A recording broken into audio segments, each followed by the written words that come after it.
Hi everybody, welcome to casterscorner.com. I'm your host Khalil, here for another toy of the day.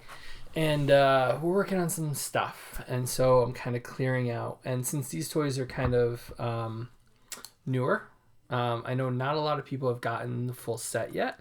I thought it'd be a good time to kind of go through them. And so I'm going to break this up into a few videos. So we're kicking off our look at Age of Apocalypse with arguably who kicked off Age of Apocalypse. So we've got the Legion figure, and you really can't talk about Legion without talking about his dad. And then, of course, the main man himself, that kind of, it's named after. So you can check out a full gallery of these guys up on casterscorner.com. You can follow us. We are at Casters Corner on all social media. And you can check out the Cornercast podcast, catch up on episodes up on Apple Podcasts. And we've got some fun stuff planned for you guys soon. So yeah.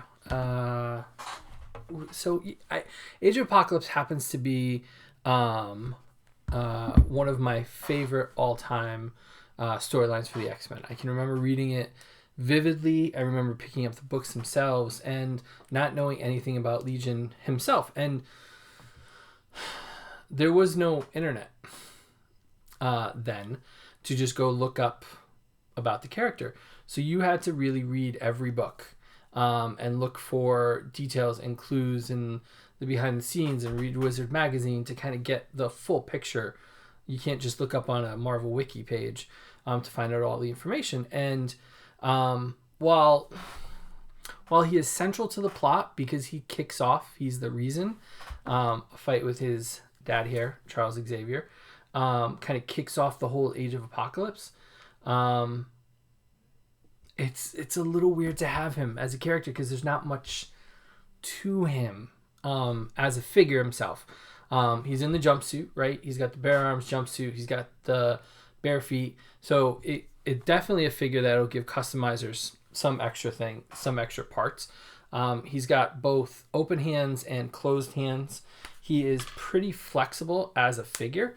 I seem to remember or have vivid memories of him kind of like sitting and like just, going into a panic and causing what is this alternate reality called Age of Apocalypse.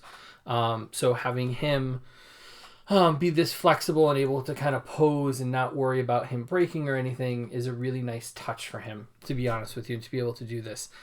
These are the times where I wish we had a peg in the back. And I know everybody says, I'm sure Ryan and Dwight and Dan would say, well, just pick up a flight stand from Hasbro Pulse. And you really can.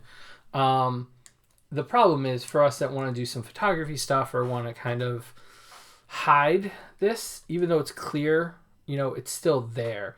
And the peg in the back would have been a nice touch to be able to kind of just peg him in there. And it kind of hides most of the mechanism. And you can kind of group people around him. So that would be my only kind of thought here. He's got the little bit of a smirk. He's got the big hair, of course. Matches really well with Xavier here in his hover chair, which I have to say is one of the best things that they've done in the Marvel Legends line. We've wanted it since Wave 9 of the Toy Biz line. And we got the wheelchair multiple times, but to get this hover chair with the blast effect at the bottom is a great addition to the Legends line. And then, of course, Apocalypse here. The deluxe figure outside mainline. So he wasn't the Build-A-Figure for either wave, although he could have been. He's, central to the plot of the story. Of course, it's Age of Apocalypse. You can give him the open hands, or you can give him the other closed fist, so he can have two fists to punch around. He's got the stern look and the crazy laughing look. Matches the art of the day very well. He comes with a skull of his enemies that he can hold, which, of course, is a nice touch if you can get it right in the right position and balance it.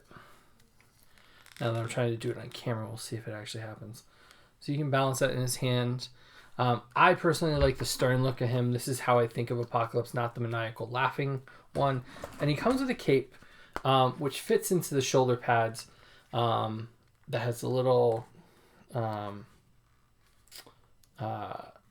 peg holes and pegs to fit in there, and they do.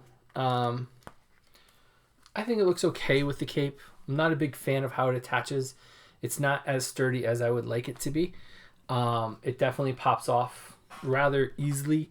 If they had done 2 and then 1 into the back, would have been a little more stable, and we've seen that done before. But as a whole, these 2 are central, of course, to the plot. So I think it's a great addition to the line. I think it rounds it out. I like the idea of getting something outside the main line and then inside the main line, so that you can, it's not taking up a spot. Because I think the Build-A-Figures for each wave have been great additions that probably wouldn't sell too well on their own, but a big guy like Apocalypse really did. So, there we go. Like I said, there's not a lot to talk about with Legion. That's why I kind of added Apocalypse and added Professor X to review, because he's just a guy in a jumpsuit. There's not much to him. I think that this version of him here could give us a paper bag head Spider-Man with the bare feet. There are parts here that you can see where the reuse is going to come. But on his own, he's not necessarily too engaging of a figure. But again, central to the plot of the miniseries, or the event, the X-Men event for that year, and really just kind of rounds out the overall cast of it.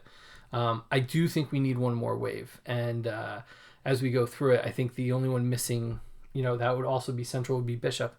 I think Bishop is central, and seeing a Bishop next to him would be amazing. So you can check out a full gallery of these guys up on casterscorner.com.